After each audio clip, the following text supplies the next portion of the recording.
A gold. Jewelry. Jewelry? A gold. Do you have a gold? Yeah, let's do it. I cannot remove. Ah, okay, no worries. Yeah. Ah, there we go. Oh. He also cannot remove. Right. Okay, so I'm going to put this in here. The protons are going to come in, they're going to excite the surface of the material, cause it to emit X-rays. This camera picks up the X-rays, it records the energy and measures it over here, so you can see. Now every different element will have a different set of lines, it's like a fingerprint of the element. So it allows us to identify what's present. So here's this. So, I'm guessing that's gold. Gold. Okay? Some copper. So what it's going to be is copper band, copper underneath, and then gold on top. The copper diffuses out, but mainly gold, with some copper underneath. So you can see, this is, what's the main benefit of this machine, do you think? Why do we go to the effort to build this? There's other methods that allow you to identify what stuff is made of. Why do you think we use this machine? What's the benefit? A priceless artifact. Pictures are real. Well, there's other methods that can tell you what stuff is made of. What's the benefit of this, do you think? Bear in mind, you just see me do it. For the sure. It's non-destructive. It doesn't damage it. With the methods, you have to chip a piece off. Damage it. If it's an ancient painting, you don't want to do that. Yeah, Whereas this is non-destructive. You saw it, didn't damage your ring. Just put it in and told me. This is why we go to the effort to build these extremely expensive but precise machines. So yeah, this is Lisa. If anyone has any other questions, I'm very happy to answer. Otherwise, thanks for listening and have a good visit. Thank you. I would say if you're particularly interested in physics or this, I would say you come down this side because the cool bit is over here. We'll try our best. Okay, so welcome. This is Elisa. So this is probably the coolest part of the museum in my opinion. Obviously I work here, so I would say. But no, it is. So this is a mini proton accelerator. It's a full accelerator. It's an operating machine. There's actually a beam coming out of the machine right now. Okay, the reason I can stand here and not die is that's about 10 million times less powerful than the LHC. That's why we can be around it and not die. But nevertheless, be careful to not go past here because there is a lot of high voltage stuff going on here.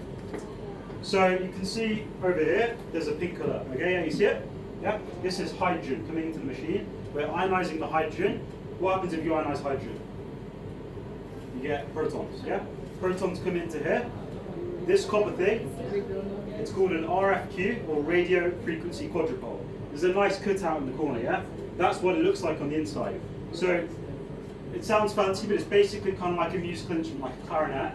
But instead of sound or air, put in radio frequency energy. It's made here, generated up to 100 kilowatts and fed through here. And we tune the frequency in the same way you tune a guitar, but in, you know, whatever, instead of 20 D major or whatever, here it's 750 megahertz. We tune it, and when you get the tuning right, it resonates very strongly. It makes very strong electric fields which accelerate the protons. So in the space of a meter, the protons get accelerated up to 2 MeV, 2 million electron volts, which is like a meaningless physicist unit of energy. But in real terms, it's about 6% speed of light, about 10 to 20,000 kilometers per second in the space of a meter. So do you guys know what G-force is? Yeah? Do you know what G-force is? Anyone? No? So what's 1G? 1G is this, yeah? What's a roller coaster? How many Gs? 2 to 3 G. Okay? Fighter pilot, how many G? 6 to 7. 7 to 8. You know Tom Cruise in Top Gun? He's going maybe 7 to 8. How many G's in this machine? Nowhere near. Way higher. Higher? Way higher. It's about 10 trillion. So this is the highest acceleration gradient machine that's operating on Earth right now. Okay? So it's very high. So what I was saying to people, if you're more interested, you should come down this end, is because the cool bit is here. Because it's one of the only places where members of the public can come and see a proton beam. Okay? So if you have good eyesight, you should be able to see there's a little purple cone coming out of the machine. Can you see it? If not, on the phone, it's super obvious. My phone. You can see it? Yeah. Okay, so that's protons coming out of the machine at a good fraction of the speed of light and exciting the air. Okay. So does anyone know what's the main gas in the air that's causing this purple colour? Anyone know? What's the main gas that's in the air? No one. No, so surely someone knows. What makes up most gas in the air? Carbon. Nitrogen. Nitrogen. Okay. So nitrogen is causing this nice purple colour. I need to be very careful when I do this.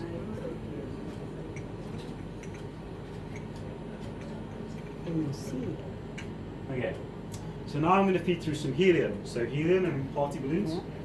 So helium is a different gas. It's also much lighter in there. Okay. So it's going to change how the beam looks in two main ways. Can you tell me how will the beam change? So I feed through the helium. Different gas, lighter. Helium is nice. So it's going to be a different colour because all gas is a different colour. Yeah. It's also going to be much longer because helium is lighter. So protons, they're going along and they bump into something lighter. Voila. It's wrong now. Yeah. Now, cool thing is that naively you'd expect the beam to kind of gradually fade away, right? But you can see it, what kind of goes along, and all of a sudden it kind of sort of slams to a halt. Okay. Now this is a really cool visualization of something called the Bragg effect. So instead of kind of gradually dying off, actually if you looked at where is the energy deposited in the beam, it actually kind of goes like this. Most of the energy is deposited at the end of the beam. Really weird. Okay? So imagine you were stood here, you would kind of be okay, and oh hey, we've got getting irradiated, right? Can you tell me what is this effect really useful for? Medicine. What could this effect be really useful for? Maybe for the pet. For what, sorry? For the pet or... Not the pet, it could be the pet, but we want to treat humans mainly. So, imagine you have a tumour in the middle of your head. To find the real diagnosis. Not that. So, imagine you have a tumour in the middle of your head. Cancer. Yeah. Normally, you use photons or a knife to get it out. Not so good because if it's in the middle, you have to damage all the healthy tissue in between. So, use protons instead. They deposit energy at a distance. So, instead of damaging here, I just get the tumour. So, it's much more targeted. So, we use it now. We use hadron therapy or proton therapy to treat cancer in children and adults, and it's much better. Is it something like a laser? It's like a much more advanced laser. A laser or photons, they would damage all the healthy tissue. So for every 1 unit of energy, It's very well, this one is like it's like travels through and then bam. Yeah. So if it's in the middle. So this machine is too low energy to treat cancer with. You need 100 to 200. This is 2. So what do we use this machine for? We use it for archaeology. We work with various museums all around the world. They bring in scrolls, coins, cave paintings. And we use this very machine here actually to analyze them, to determine how old are they, where are they from, are they real or fake. So actually, does anyone have any jewellery they want to see what it's made of? Right? You want to test? If not, I have some here. Yeah, if you want to test, we can. It's fine. But if not, if no one volunteers any.